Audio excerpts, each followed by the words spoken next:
90 के दशक में तमिलनाडु के जंगलों में पेट्रोलिंग के लिए एक पुलिस स्क्वाड हुआ करता था। इसकी जिम्मेदारी थी गोपाल कृष्ण पर। उनकी फिटनेस को देखकर लोग उन्हें रैम्बो कह के बुलाते थे। बात 9 अप्रैल 1993 की है। तमिलनाडु के एक गांव कोलाथपुर में एक बड़े बैनर पर गोपाल कृष्ण के खिलाफ भद्दी गालियां लिखी थी। ये गालियां एक कुख्यात डाकू ने लिखी थी। ये डाकू चंदन की तस्करी करता था। उस कुख्यात डाकू ने कहा था कि अगर दम है तो गोपाल कृष्ण आकर उसे पकड़े। ये सुनकर आग बबूला हुए गोपाल कृष्ण ने कहा कि वे उसी समय उस डाकू को पकड़ने निकलेंगे। वे जंगल में पुल पार कर रहे थे, तभी उनकी जीप खराब हो गई। उन्होंने जीप को वहीं छोड़ा और पुल पर तैनात पुलिस से 2 बसें लेकर जंगल की ओर चले गए। पहली बस में गोपाल कृष्ण के साथ 15 मुखबिर, 4 पुलिस जवान और 2 वन गार्ड मिलाकर कुल 21 लोग सवार थे। इस बस के पीछे आ रही दूसरी बस में 6 लोग सवार थे। इसे पुलिस इंस्पेक्टर अशोक कुमार चला रहे थे। डाकू की गैंग ने तेजी से आती बसों की आवाजें सुनी। उन्हें लग रहा था रैम्बो बस में नहीं जीप में सवार होंगे। इस दौरान उस डाकू ने बस को दूर से देखकर सीटी बजाई। उसने गोपाल कृष्ण को बस की पहली सीट पर बैठे देख लिया था। जैसे ही बस एक स्थान पर पहुंची तो गैंग के सदस्य साइमन ने बारूदी सुरंगों में जुड़ी हुई 12 वोल्ट कार बैटरी के तार जोड़ दिए। एक तेज धमाका हुआ, बस हवा में उछल गई। चारों तरफ लाशों के चीथड़े बिखर गए। कुछ देर बाद इंस्पेक्टर अशोक कुमार पहुंचे।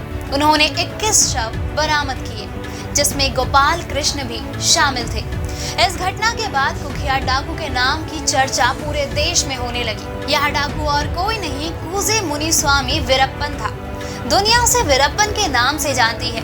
उसका जन्म 18 जनवरी 1952 को कर्नाटक के एक गांव गोपीनाथम में हुआ था। वीरप्पन के बारे में कहा जाता है कि वह 17 साल की उम्र से ही हाथियों के शिकार करने लगा था। इस खूंखार शख्स के बारे में एक बात कुख्यात थी कि वह हाथियों के माथे के बीच में गोली मारता था। हालांकि वीरप्पन को ढूंढने के लिए राज्य सरकार ने पुलिस फोर्स के साथ मिलकर करीब 20 साल में 100 करोड़ रुपए खर्च कर ऑपरेशन चलाया था, लेकिन हर बार वह बच निकलता था।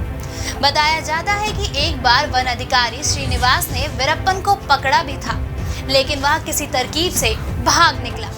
फिर कुछ दिनों बाद वीरप्पन ने उसी अधिकारी को मौत के घाट उतार दिया था और उसके सिर को काट दिया था। इसके अलावा साल 1993 में एक बार वह पुलिस से घिर गया और जब उसे लगा कि नवजात बच्ची के रोने के चलते वह पकड़ा जा सकता है, तो वीरप्पन ने उसका गला ही घोट दिया। वीरप्पन के निशाने पर अधिकतर पुलिस वाले वन अधिकारी ही रहा करते थे। दशकों तक वीरप्पन ने चंदन, लकड़ी और हाथी दांत की तस्करी की। एक समय था जब कहा जाता था कि वीरप्पन ने तमिलनाडु, केरल और कर्नाटक के जंगलों को अपनी मूंछों में बांध रखा था। वीरप्पन जितना कुख्यात अपने कारनामों के चलते था, उतना ही मशहूर अपनी मूंछों के लिए था। वीरप्पन के साथी भी कम खतरनाक नहीं थे। वे अपने सरगना के एक इशारे पर जान लेने पर उतारू रहते थे। वीरप्पन से तंग आकर तत्कालीन सरकार ने एक टास्क फोर्स बनाई, जिसका काम वीरप्पन को जिंदा या मुर्दा पकड़ने का था। इस काम के लिए एसटीएफ चीफ के विजय कुमार को चुना गया। हालांकि पहले भी सरकार करोड़ों रुपए वीरप्पन की तलाश और अलग अलग टास्क फोर्स बनाने पर खर्च कर चुकी थी, लेकिन विजय कुमार को जब मुखबिरों से पता चला कि वीरप्पन की आंख के इलाज के लिए वह जंगल से बाहर निकलने वाला है, तो एसटीएफ चीफ विजय कुमार अपनी टीम के साथ सतर्क हो गए। पपीरपट्टी गांव में वीरप्पन के लिए एम्बुलेंस खड़ी थी, जिसमें सवार होकर वह अस्पताल जा रहा था, लेकिन उसे यह नहीं पता था कि एम्बुलेंस पुलिस की ही थी और उसे एसटीएफ का आदमी ही चला रहा था। पुलिस बल रास्ते में पहले से ही मौजूद थी। अचानक ड्राइवर ने एम्बुलेंस रोकी और उतरकर भाग गया। वीरप्पन कुछ समझ पाता उससे पहले ही पुलिस ने उसे घेर कर 20 मिनट में उसका एनकाउंटर कर दिया। इस तरह सालों से चले आ रहे वीरप्पन के आतंक से तमिलनाडु राज्य को आजादी मिली। दोस्तों, आइए अब आखिर में जानते हैं देश और दुनिया की आज की तारीख यानी 18 जनवरी की अन्य महत्वपूर्ण घटनाओं के बारे में। आज ही के दिन 1886 में इंग्लैंड में हॉकी एसोसिएशन का गठन हुआ था। वहीं 1912 में ब्रिटिश यात्री रॉबर्ट फल्कॉन स्कॉट और 4 अन्य लोग दक्षिणी ध्रुव पर पहुंचे थे। आज ही के दिन 1930 में रविंद्रनाथ टैगोर ने साबरमती आश्रम की यात्रा की थी। वहीं 1955 में उर्दू के मशहूर लेखक और कवि साआदत हसन मंटो का निधन हुआ था। आज ही के दिन 1991 में ईस्टर्न एयरलाइन को आर्थिक कारणों से बंद कर दिया गया था। वहीं 1995 में आज ही के दिन yahoo.com का डोमेन बनाया गया था। वहीं आज ही के दिन 1996 में आंध्र प्रदेश के मुख्यमंत्री एन.टी. रामाराव का निधन हुआ था।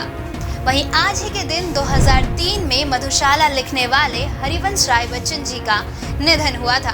दोस्तों, अगर आपको हमारा ये वीडियो पसंद आया हो तो इसे अपने दोस्तों के साथ भी जरूर शेयर करें और अगर आपके पास हमारे लिए कोई भी सवाल है तो उसे कमेंट में लिख के हमें जरूर बताएं। जल्द ही आपसे फिर मुलाकात होगी एक नई वीडियो पे एक नए एपिसोड के साथ।